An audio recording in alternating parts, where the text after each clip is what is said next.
Hola a todos mis estimados estudiantes y todas las personas participantes que tengan a bien escuchar esta sesión de hoy. Ya nos encontramos en la sesión número 4 de la clase del tema 11, reacciones de óxido-reducción. Y el día de hoy vamos a estar hablando de lo que corresponde a las tablas de potenciales estándar de reducción y las aplicaciones en cuanto a identificar los agentes oxidantes, los agentes reductores y cómo podemos utilizar esas reacciones desde el punto de vista analítico. Entonces, bueno, vamos a comenzar. En primer lugar, aquí estamos viendo lo que es una tabla de potencial estándar de reducción a 25 grados centígrados. Recordemos que se toma en condiciones normales. Eso significa una concentración de 1 molar para el hidrógeno y una presión de 1 atmósfera. Y bajo estas condiciones, el potencial de reducción del hidrógeno es de 0 voltios. Aquellas sustancias que presenten un potencial mayor, ¿verdad?, se van a comportar como agentes más oxidantes que el hidrógeno. Aquellas sustancias que presenten un potencial de reducción menor hacia la escala negativa se van a comportar como agentes más reductores que el hidrógeno. Entonces, bueno, esto es bastante interesante e importante, y incluso van a tener un foro en el campus virtual donde van a poder colocar bajo el formato de una imagen o PDF una tabla de potenciales para que empiecen a manejar esta tabla de potenciales, porque es súper importante, y en la evaluación van a tener que manejar una tabla de potenciales y así ya van a ir practicando. Con esta tabla de potenciales podemos aquí identificar entonces el potencial de reducción de cada uno. Recordemos que ese potencial de reducción, como lo vimos en nuestra primera sesión, mide la tendencia de una sustancia a ganar electrones, a reducirse, y a medida que es mayor su potencial de reducción, es mayor su capacidad como agente oxidante. Y todo lo contrario, a medida que es menor, ¿verdad?, una escala negativa, ese potencial de reducción, tiene menor tendencia a reducirse, tiene menor tendencia a ganar electrones, tiene mayor tendencia a oxidarse y tiene mayor poder como agentes reductores más bien. Entonces, bueno, eso es importante identificar, porque justamente si hablamos, ¿verdad?, de sustancias que estén en esta escala, que se comporte como agentes oxidantes, y sustancias que se encuentren en esta escala, que se comporte como agentes reductores, la combinación de ambas puede ser utilizada en el caso del análisis químico, para poder, en nuestro caso, hacer aplicaciones de identificación de la concentración de una muestra. Luego, en la próxima lámina, vamos a ver a continuación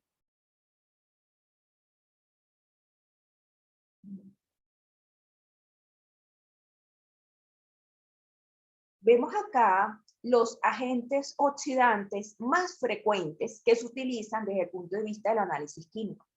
En primer lugar, digamos que encabeza la lista el permanganato de potasio. Ya vamos a hablar incluso de una aplicación en la que se utiliza el permanganato de potasio en virtud de sus propiedades como un agente oxidante. Tenemos también el dicromato de potasio, que ustedes incluso lo van a conocer en el laboratorio como una solución limpiadora. Ácido nítrico, los halógenos, lo cual es fácilmente entendible. Ya ustedes vieron el tema número 2 de tabla periódica, saben que los halógenos son compuestos o elementos electronegativos que tienen una alta afinidad electrónica, un alto potencial de ionización, y eso les permite tener esa tendencia a ganar electrones, y el peróxido de hidrógeno o agua oxigenada, como bien lo conocemos. Vamos a ver en una próxima lámina las reacciones del permanganato de potasio. El permanganato de potasio tiene una virtud bien interesante, y es que puede reaccionar en medio ácido, en medio neutro, específicamente un pH entre 6 y 8, y en medio fuertemente alcalino. En el caso del medio ácido, el permanganato pasa a manganeso divalente con una ganancia de 5 electrones. Y fíjense que en este caso, vamos a ver posteriormente, es una aplicación bien interesante esta reacción, porque el permanganato de potasio se comporta como solución autoindicadora. Ustedes vieron en el tema número 7 de ácidos, bases y sales, que existen compuestos, ácidos y bases débiles, que se comportan como indicadores ácido-base. Y es porque presentan una coloración diferente en su forma ionizada y su forma no ionizada. Este compuesto, que es una sal, y tiene propiedades redox, tiene una coloración diferente cuando está bajo la forma de permanganato a cuando se encuentra bajo la forma de manganeso divalente. Y eso se utiliza como aplicación en el análisis químico, en una rama que se llama permanganometría. Además de eso, cuando estamos en medio neutro, el permanganato de potasio, en el caso del medio neutro, el permanganato pasa a dióxido de manganeso. Esta es una reacción, ¿verdad?, que se utiliza en la identificación de alquenos, donde el permanganato tiene una ganancia de 3 electrones. Y en el caso de alquenos o alquinos, donde hay dobles enlaces y ocurre una oxidación, la aparición de un precipitado, o sea, un compuesto escasamente soluble, marrón, de dióxido de manganeso, identifica la presencia de alquenos. Esta es una reacción interesante en el pasado, se hacía mucho en bachillerato, y ustedes la van a ver cuando estén viendo la asignatura de orgánica.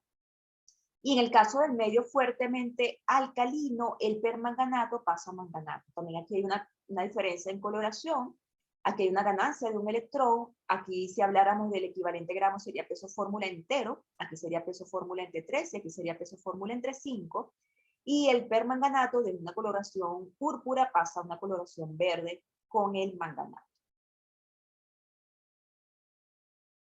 Si vemos aquí, vemos a unos agentes oxidantes como el dicromato, que tiene una ganancia de 6 electrones, pues su fórmula entre 6 sería aquí su equivalente gramo, y pasa a cromo trivalente. En el caso del ácido nítrico, también es un agente oxidante que puede pasar a nitrito, de nitrato a nitrito, o puede pasar a monóxido de nitrógeno. Este compuesto es muy utilizado y esta reacción, ¿verdad?, o la presencia de monóxido de nitrógeno, se utiliza para la identificación en el caso de pacientes asmáticos, donde está la presencia de este gas. ¿Ok? Entonces, estos pacientes se hacen una evaluación, una espirometría, y la presencia de altas concentraciones de esto indica inflamación. Y esto es una reacción bien utilizada. Entonces, bueno, el ácido nítrico puede pasar a nitrito, pues su fórmula entre 2, o a monóxido de nitrógeno, pues su fórmula entre 3, y este se comporta como un agente oxidante. Los halógenos, cloro, bromo, yodo, flúor, en este caso para el cloro una ganancia de 2 electrones que pasa a cloruro, peróxido de hidrógeno o agua oxigenada, ¿verdad? Cuando las personas se lo colocan en el cabello para decolorar, ¿verdad? Y es porque está aquí, el cabello se está oxidando y el peróxido de hidrógeno está aquí ganando electrones y con la consecuente producción de agua. ¿Se acuerdan aquí que justamente cuando hablábamos del número de oxidación del oxígeno, que es de -2, a excepción de los peróxidos, que es de -1? Y lo podemos ver acá fácilmente. Aquí el oxígeno tiene un número de oxidación de -1. Al final, el resultado por los 2 átomos de oxígeno me da -2. El hidrógeno tiene un número de oxidación de +1. Aquí me da +2. Y al final, la carga resultante de esta molécula neutra es 0. A diferencia de este caso, que su número de oxidación es de -2.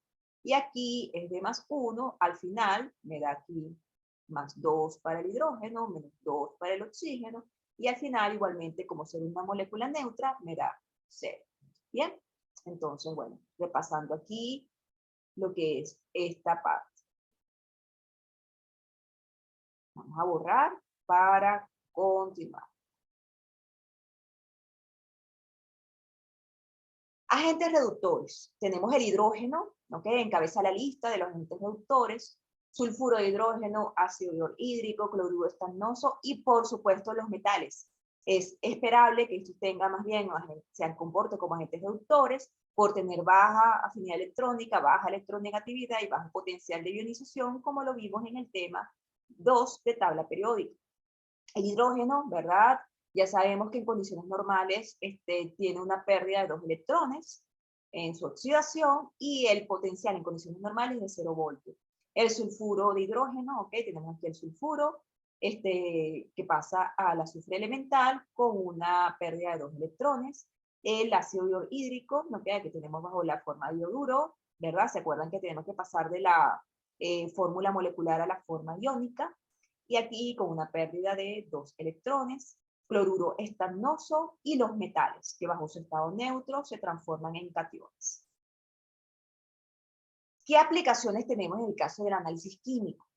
Ustedes lo van a ver en el próximo año en la asignatura de análisis farmacéutico. Tenemos la permanganometría basada en las propiedades del permanganato de potasio como un agente oxidante, la iodometría, la iodimetría, la dicromatometría, también basada en la propiedad de agente oxidante del dicromato de potasio, la bromatometría, esa la van a ver, o se utiliza mucho en lo que corresponde al análisis de alimentos, la van a ver en una asignatura de análisis de alimentos que lo ven en el cuarto año de la carrera, antiguamente llamada bromatología, y odatometría. Son aplicaciones en el caso del análisis químico utilizando un agente de agentes oxidantes. Entonces, bueno, en el caso del permanganato de potasio, ¿verdad? El permanganato de potasio tiene un potencial de más 1,51. Entonces, ¿qué sucede? Puede, obviamente, comportarse como agente oxidante para todas las sustancias que le preceden. Y bueno, vamos a ver entonces la aplicación de la permanganometría desde el punto de vista teórico, incluso en la preparaduría van a hacer un ejercicio al respecto. El permanganato de potasio, ya les había mencionado que puede reaccionar en medio ácido, peso fórmula entre 5, medio neutro entre 6 y 8, peso fórmula entre 3, o medio fuertemente alcalino, peso fórmula entero. En el caso del medio ácido, ¿verdad? Se comporta como una solución autoindicadora. Fíjense que aquí tiene lo que es el permanganato de potasio. Fíjense la coloración del permanganato de potasio. Incluso cuando estén en el laboratorio van a ver lo que corresponde al enrase. Y esta es como una solución coloreada. En el enrase no lo pueden ver con el menisco, sino enrasan en la parte superior. Y al principio esta coloración tiene esta fuerte, ¿verdad? Coloración de color púrpura. Y bueno, al principio cuando están valorando una sustancia que nos sea un agente reductor, está colocándose aquí lo que es la solución valoradora de permanganato de potasio y la solución o el analito que se encuentra en la fiola. Y vemos aquí cómo va cayendo lo que es la solución. Luego, cuando estamos en el punto final práctico, la menor coloración rosada perceptible a la vista indica el punto de equivalencia, ¿verdad?, de la reacción. Y en ese momento es cuando los mil equivalentes del agente oxidante se corresponde con los mil equivalentes del agente reductor. Eso nos suena familiar, ¿verdad? Porque es parecido como ocurría en el caso de la neutralización o la precipitación. Y aquí esto es por la presencia del manganeso divalente. Entonces es maravilloso esta aplicación porque no hay que utilizar otro indicador, sino que el permanganato de potasio se comporta como solución autoindicadora. ¿Y qué aplicación tiene? Por ejemplo, en la determinación de hierro, oxalato, peróxido de hidrógeno, arsénico, o sea, los metales, nitritos, entre otros. Esta aplicación se utiliza muchísimo para la identificación del hierro en fumarato ferroso, es decir, en los medicamentos que se utilizan para suministro de hierro, en el caso de los pacientes con anemia, anemia ferropénica. En el caso de la identificación del peróxido de hidrógeno, de acuerdo a la USP, se hace por permanganometría. En el caso de que se aplique una volumetría. La identificación de metales, por ejemplo, arsénico, en el caso del análisis toxicológico, se lo van a ver incluso cuando estén viendo toxicología en el cuarto año de la carrera, identificación de nitritos en agua, entre otros. Aquí podemos ver, por ejemplo, la reacción entre el permanganato, ¿verdad?, y el hierro, ¿ok? El hierro en este caso se oxida, el permanganato más bien se reduce, o sea, gana electrones, peso fórmula entre 5, peso fórmula entero para el caso del hierro. Y bueno, en base a esto, ¿verdad?, podemos identificar en función de los mililitros consumidos del permanganato y los mil equivalentes generados del permanganato, se van a corresponder con los mil equivalentes del hierro, en este caso peso fórmula entero. Fíjense que pudiera ser, si estamos hablando de una sal de hierro 3, pues su fórmula entre 3. Si estamos hablando de una sal de hierro 2, pues su fórmula entre 2, en base a su propiedad como sal, es decir, su equivalente gramo. Pero en este caso, como estamos hablando de una reacción redox, su equivalente gramo sería peso fórmula entero. Entonces, basado en eso, significa que un equivalente del hierro se corresponde con la masa molecular. Entonces, en función de los equivalentes o los 1000 equivalentes de permanganato, se van a corresponder con los 1000 equivalentes de hierro, peso fórmula entero, y en base a eso yo voy a poder saber, por ejemplo, la cantidad en masa que está presente allí. De eso vamos a hacer ejercicios en la preparaduría, pero por acá, por ahora es muy importante reconocer que cuando hacemos la aplicación de la permanganometría o cualquier agente oxidante, tenemos que saber cuál es su equivalente gramo, porque en función de su equivalente gramo, ¿verdad? Es que podemos hacer las correspondencias. Entonces les decía, estos 1000 equivalentes, ¿verdad? Generados del permanganato van a tener peso fórmula entre 5. Y se van a corresponder químicamente con los 1000 equivalentes del hierro, ¿verdad? En este caso del ion ferroso, que es lo que estoy analizando o investigando, y esos 1000 equivalentes del ion ferroso van a tener peso fórmula entero. Cuando hablo de entero me refiero a peso fórmula entre 1. ¿Y por qué entre 1? Porque es un electrón, en este caso, la relación, ¿verdad?, de lo que se perdió, que lo podemos ver por la semirreacción, es decir, el número de electrones perdidos por el agente reductor. Si lo vemos por la reacción general, esta reacción general, el equivalente total o los electrones totales son de 5 electrones cuando hacemos el balanceo. Solo que sabemos que esos electrones se simplifican. Entonces, para el hierro, su equivalente gramo sería 5 peso fórmula entre 5, que simplificado me da peso fórmula entre 1, peso fórmula entero. Entonces, ¿qué sucede? Supongamos que yo hago una reacción de valoración y al final me da que del permanganato de potasio son 20.000 equivalentes. Esto es simplemente un ejemplo. Entonces tendré 20.000 equivalentes de hierro. Esos 20.000 equivalentes son peso fórmula entero. ¿Qué significa eso, verdad? Que un 1000 equivalente de hierro se corresponde con su peso molecular. Recordemos que el peso molecular, o mejor dicho, la masa atómica, porque estamos hablando de este caso del compuesto iónico, es de 56 miligramos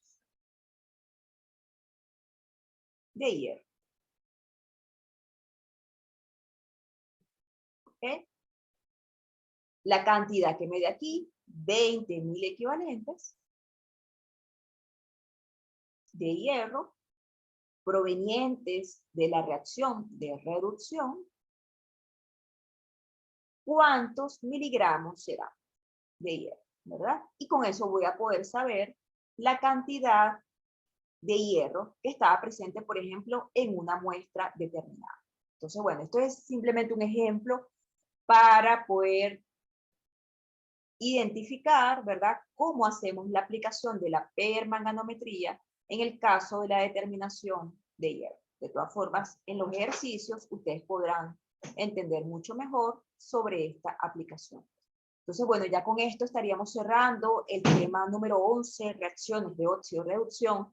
Un tema muy amigable, un tema bastante corto, un tema muy interesante y donde necesitamos practicar. Entonces, estaremos atentos a la fecha de la preparaduría y a las consultas sobre este tema. Deseo que tengan un maravilloso día y estamos en contacto por el campus virtual y nos vemos en el aula. Un gran abrazo para todos.